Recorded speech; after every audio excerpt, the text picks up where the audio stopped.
Buenas tardes a todos. Hoy vamos a ver un tema que es un poco raro en su presentación, pero que es importante tener presente para un diagnóstico en caso de un abdomen agudo. Eh, Sería vascular en este caso. Tenemos la isquemia mesentérica aguda. Es un estado de hipoperfusión brusca del intestino que ocasiona un problema clínico muy grave con elevada morbilidad. Es por eso que hay que tomar en cuenta también para poderles explicar a los pacientes cuando tenemos eh, esta morbilidad en algún familiar. La sintomatología es inespecífica y el diagnóstico a menudo se consigue mediante una laparotomía exploratoria, a veces tardía, aunque el cuadro de peritonitis ya se ha establecido, ¿sí? Entonces tenemos como algo básico es que es un dolor muy intenso, agudo, lacinante, que por lo general no cede con los analgésicos. Entonces, esto hay que tomar en cuenta.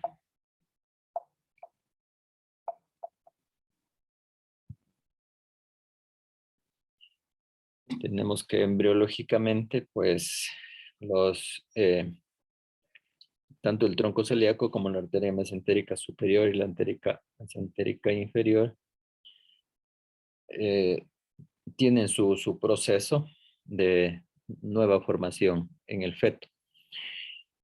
Tronco celíaco nace a los extremos proximales de las arterias vitelinas, aproximadamente en la séptima semana, igualmente que la arteria mesentérica superior. En cambio, de los extremos distales de las arterias vitelinas, la arteria mesentérica inferior.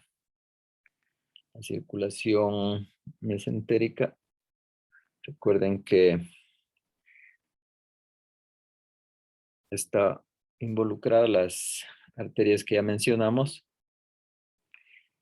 lo cual el tronco celíaco irriga la primera porción, como es el esófago inferior, el estómago, hígado, vaso, a través del tronco celíaco, a través de sus arterias. Tres arterias principales son la arteria gástrica izquierda, la arteria mesentérica, la arteria esplénica, ¿no es cierto? Que son las que dan. La arteria mesentérica superior, en cambio, irriga desde el intestino yeyuno, ilio, ciego, apéndice, ¿no es cierto? Colon ascendente hasta el tercio medio de colon transverso.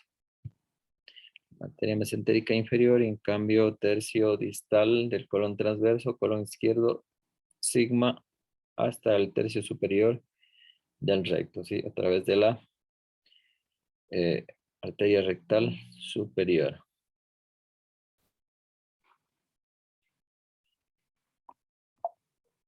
Y aquí tenemos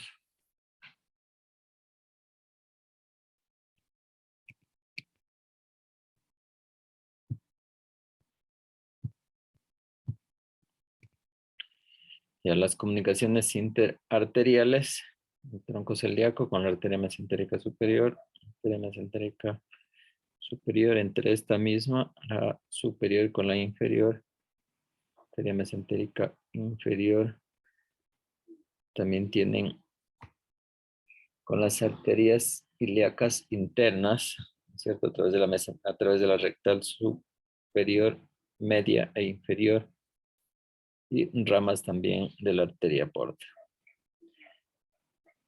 Sin embargo, puede haber un déficit circulatorio cuando los trombos o la isquemia se realiza en los sectores proximales de la arteria, ¿sí?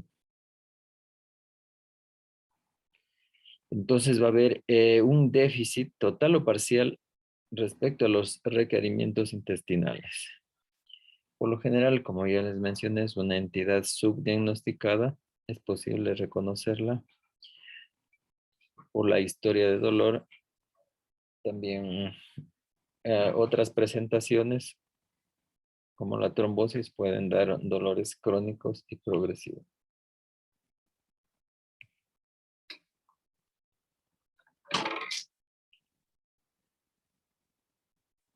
En cuanto a la fisiopatología del flujo sanguíneo intestinal, se encuentra del 20 al 30%. La pared intestinal, por lo general, tenemos la parte más vulnerable, que es la mucosa. Es más evidente en los extremos de las vellosidades y por lo tanto dejan de funcionar. Si es la función fisiológica que tiene el tubo digestivo, deja de funcionar. Hay un aumento de paso de oxígeno a través de las arteriolas a las vénulas. Luego de esta isquemia, ¿no es cierto?, que puede llegar a la hipoxia, van a haber alteraciones en la función de los neutrófilos, los lisosomas, va a haber un aumento del metabolismo anaerobio, con la consecuentemente la circulación de ácido láctico, dando lugar a la acidosis. Va a haber una disminución de la adenosin trifosfato y reactantes oxidativos.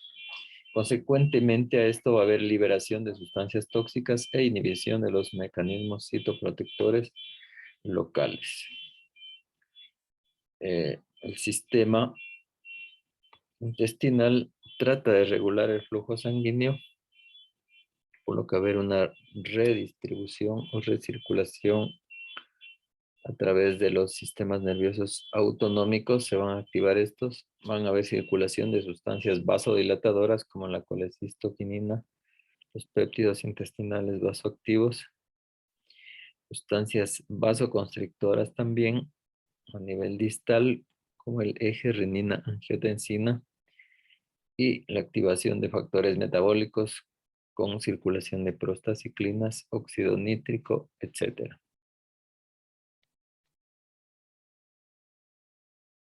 En cuanto a la epidemiología, es un poco variada, ¿no es cierto?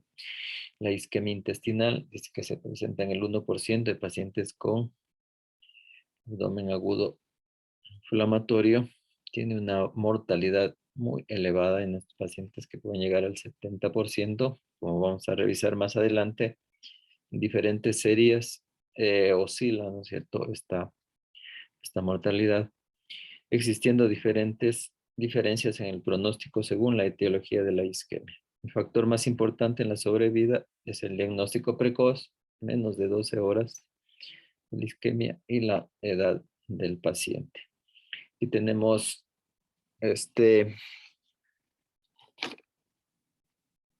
una serie donde hay varios estudios y la mortalidad, ¿no es cierto? En un estudio de Brown reporta una mortalidad del 64%, Kobecker y colaboradores del 85%, Kaplan 83%, Mishima 65%. Es el hecho, ¿no es cierto?, que todos estos estudios nos dan un promedio del 70%. Entonces es altísima la mortalidad de este tipo de pacientes. La sintomatología es inespecífica y el diagnóstico a menudo se consigue mediante una laparotomía exploratoria, a veces tardía, cuando el cuadro de peritonitis ya se ha establecido. Para mejorar el pronóstico de esta entidad es fundamental el diagnóstico precoz, como habíamos dicho anteriormente, lo que nos van a ayudar los datos analíticos, como la leucocitosis, elevación del lactato y del dímero D, y la realización de una angiotomografía computarizada permiten con bastante confiabilidad establecer el diagnóstico y su posible causa, que puede ser una embolia, una trombosis arterial, una trombosis venosa o un síndrome isquémico no oclusivo. Clínicamente va a haber dolor abdominal, como ya les dije, es agudo, intenso, difuso, puede ser periumbilical, pero es lacinante. El dolor puede ser desproporcionado al examen físico abdominal. Por lo general, este dolor va a estar de 2 a 3 horas y el inicio es reciente. Y algo característico, como ya les mencioné, es que no cede con los analgésicos. Van a ver, se van a escuchar movimientos de lucha intestinal, puede estar acompañado de náuseas, vómito y los signos de irritación peritoneal. Por lo general, el paciente va a estar con abdomen en tabla.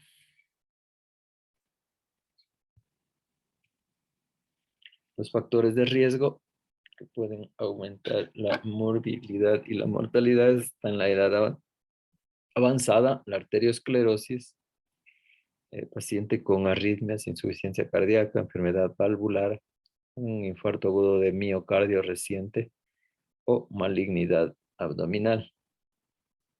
Entonces, como por lo general se presentan esta patología en pacientes de la tercera edad, entonces eso aumenta más aún el pronóstico de estos pacientes.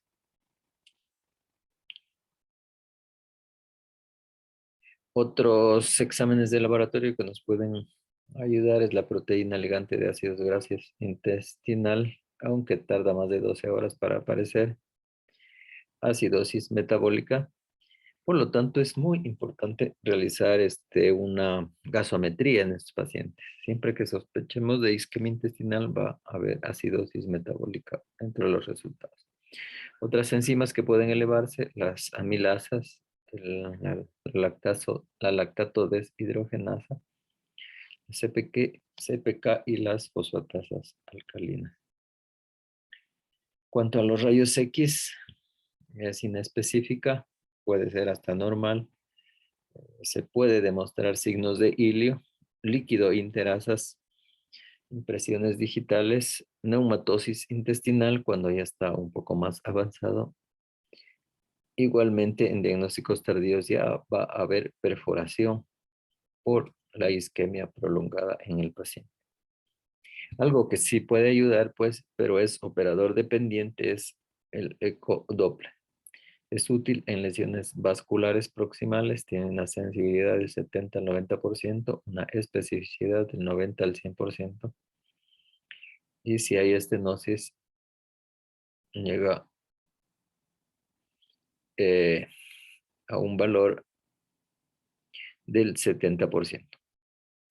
Ahí no es muy recomendable el ecodoppler en isquemia no oclusiva. Y también es un examen que va a estar limitado debido a las asas distendidas. Recuerden que la presencia de aire siempre va a ser un factor negativo para una buena ecografía. La tomografía se va a ver engrosamiento de la pared intestinal, va a haber neumatosis intestinal con gas venenoso portal. El rol limitado es mejor para trombosis venosa crónica o aguda. Un diagnóstico para trombosis aguda es del 100% y trombosis crónica llega al 95%. Entonces, la tomografía es un buen examen para realizar un diagnóstico. La angiotomografía permite la reconstrucción con mejor visualización vascular. La angioresonancia magnética permite similar visión angiográfica sin toxicidad. Recuerden que aquí no se utiliza no se utiliza contrastes y tampoco radiación. Entonces, lo que sí se puede utilizar es el gadolínio, pero que es muy tolerable para el paciente. La alta sensibilidad y especificidad para estenosis severas de la arteria mesentérica superior, limitada en oclusión más distal y enfermedad no oclusiva. La angiografía mesentérica es el gold estándar, siendo de ayuda para el diagnóstico precoz cuando ya sospechamos de esta patología. Tiene una sensibilidad del 75% y una especificidad del 100%. Es útil para el diagnóstico de isquemia aguda y su etiología. Además, permite instilar vasodilatadores intraarteriales y realizar estudio anatómico para revascularizar. Bueno, esto ya se puede realizar solamente en grandes centros donde se tenga intervencionismo a través de cateterismo. Tenemos estudios en que se usó la angiografía mesentérica en diagnóstico y manejo de la insuficiencia mesentérica aguda. Entonces, la mayoría de estudios dan 70%, 100%, solo en el estudio de Clark y Callan da 48%. Pero tienen una sensibilidad muy alta, sí, la mayoría está del 100%, una especificidad también del 100%. El tratamiento, el objetivo, tenemos restituir la oxigenación del intestino. Esto se puede lograr a través del cateterismo, como ya habíamos dicho antes, y de una forma menos invasiva. Restringir la extensión de la necrosis con un diagnóstico precoz y la actuación rápida. Resecar el posible segmento infartado. Esto, si realizamos un diagnóstico precoz, pues se puede evitar que se infarte grandes cantidades de tubo digestivo. Recuerden que por lo general es una enfermedad muy agresiva que si no realizamos el diagnóstico temprano, se va a necrosar una gran porción de intestino y al estar afectado esta gran porción, pues podemos quedar con un síndrome de intestino corto, con mala absorción intestinal, con una morbilidad muy alta y mortalidad igualmente alta. Un modo de vida, pues nada bueno. El manejo, dice, se difiere para cada una de las 4 causas principales, como es la embolia, la arteria mesentérica superior con un 50%, la trombosis de la arteria mesentérica superior del 15 al 25%, isquemia no oclusiva del 20 al 30% y la trombosis venosa mesentérica un 5%. Entonces, como podemos ver, lo más frecuente es la embolia.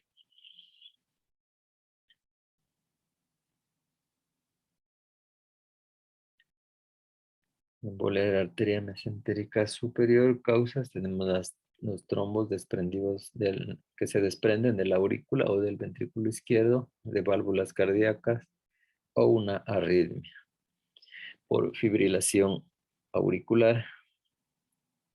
La arteria mesentérica superior es más susceptible debido a que tiene un mayor calibre, pero tiene una angulación en su origen.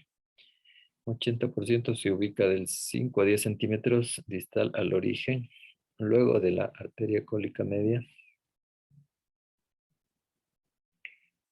Se va a presentar con signos peritoneales positivos. Debemos entrar inmediatamente a quirófano.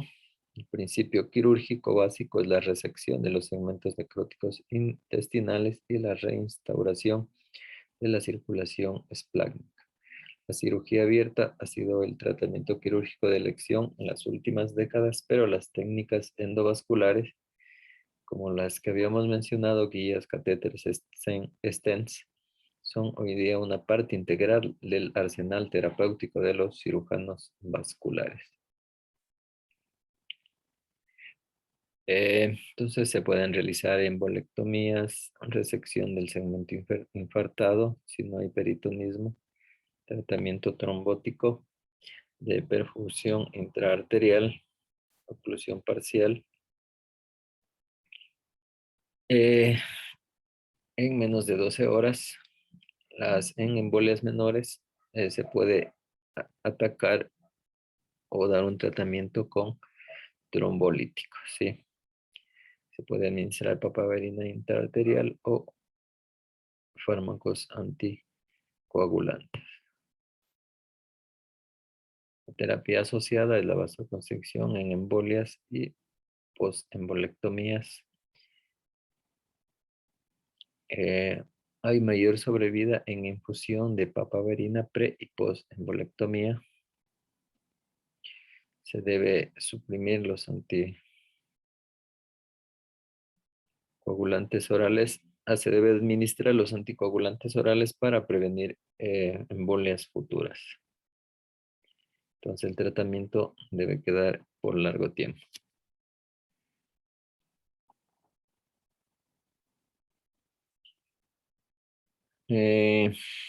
También puede darse en trauma o infección intraabdominal. No se tiene clara la asociación con hipercoagulabilidad primaria.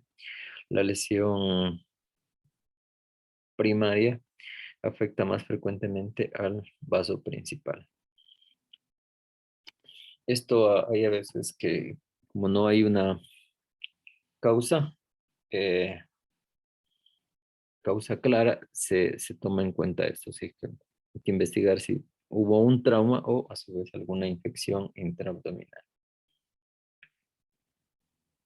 El tratamiento, como ya habíamos mencionado, puede ser quirúrgico si hay signos peritoneales.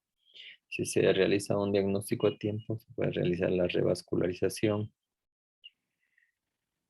La resección intestinal de los segmentos infartados. Hay pacientes asintomáticos que tienen buenas colaterales, lo cual se puede administrar anticoagulantes solamente. Isquemia no oclusiva, eso puede darse por una hipoperfusión esplácnica y vasoconstricción. Se asocian enfermedades vascular arteriosclerótica, tiene un mayor riesgo, pacientes de edad avanzada, pacientes con insuficiencia cardíaca congestiva, el uso de diuréticos, insuficiencia aórtica, sepsis, arritmias, uso de la digoxina, uso de cocaína. El diagnóstico se puede realizar a través de una angiografía, diagnóstico precoz, se puede administrar vasodilatadores como la papaverina, se puede repetir la angiografía a las 24 horas. Esta terapia disminuye la mortalidad del 70 al 90% a 0 al 50%. ¿Sí? Los signos peritoneales positivos, toca realizar la laparotomía y papaverina perioperatoria. También está indicada. En cuanto a la trombosis venosa mesentérica, por lo general va a haber historia familiar positiva de esta enfermedad, antecedentes patológicos personales, investigar hipercoagulabilidad, la trombosis venosa profunda anteriormente, tromboflebitis, trauma abdominal, pancreatitis, hipertensión portal. En la trombosis venosa mesentérica subaguda, los síntomas son progresivos y va apareciendo en varios días. En cuanto al diagnóstico, la tomografía abdominal y si hay signos peritoneales, pues toca hacer la cirugía. En signos peritoneales negativos, puede ser el tratamiento con heparina, con warfarina, de 3 a 6 meses para disminuir las recurrencias y la progresión. Para casos agudos, la trombólisis. Entonces tenemos aquí, como podemos ver, un aspecto macroscópico de un intestino delgado, debido a trombosis venosa mesentérica.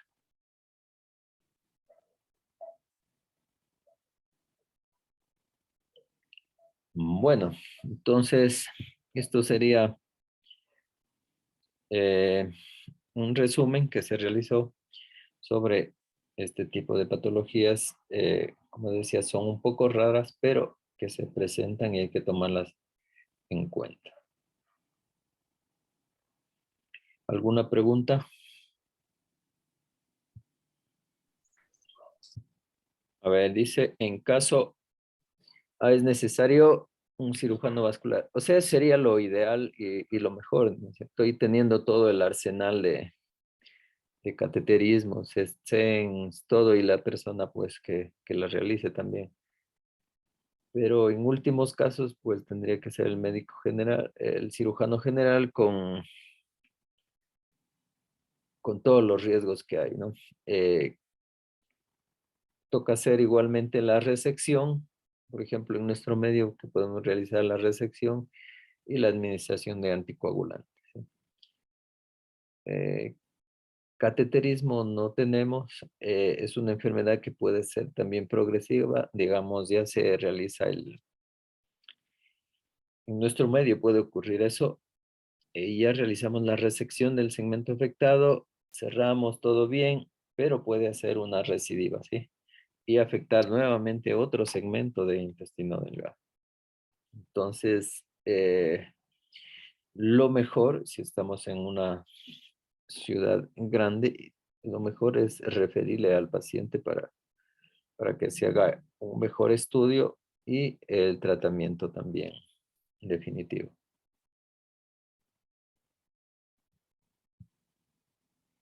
Si realizamos un diagnóstico temprano y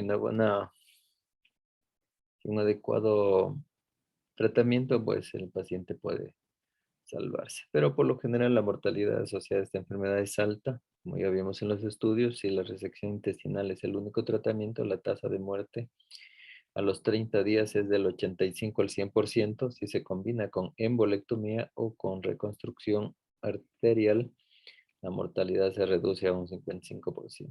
Los mejores resultados se alcanzan si el paciente llega al quirófano en las primeras 12 horas. La fibrinolisis ha reportado excelentes resultados y es probable que como primera opción terapéutica pudiera incrementar la supervivencia. Eso sería todo, pues, y muchas gracias.